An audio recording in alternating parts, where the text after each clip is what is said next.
লাল chicken ঝোল আর গরম গরম ধোয়া ওঠা ভাত আমার জন্য কোনো ডিশ আর রেসিপি নয়, এটা আমার খুব কাছের খাবার।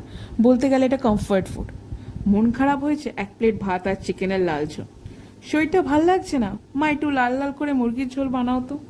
কোনো ছোটো মোটো সেলিব্রেশন আর অ্যাচিভমেন্ট, তাহলে মাংস আর মোটা করে আলু দিয়ে টালটাইলে ঝোল আর ভাত।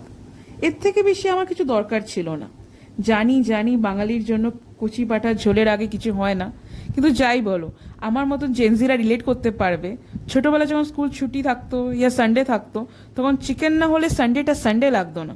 পুরো সপ্তাহ ওয়েট করতাম সানডের জন্য, এই ভেবে কি ওদিন আমরা মাংস খাবো। ছুটি নিয়েও তো মাথা ব্যথা ছিল না। মা বলো, কি করতাম সানডেতে আমি? সেই কথাটা আর মনে করিস না। সেই কথাটা মনে করলে আমার এখন কান্না পায়। সকালবেলায় উঠেই বলতিস, মা মাংস হয়েছে? যদি বলেছি মাংস হয়নি, আরে সারা বাড়ির লোকে জানতো আমাদের বাড়িতে আজকে মাংস হয়নি।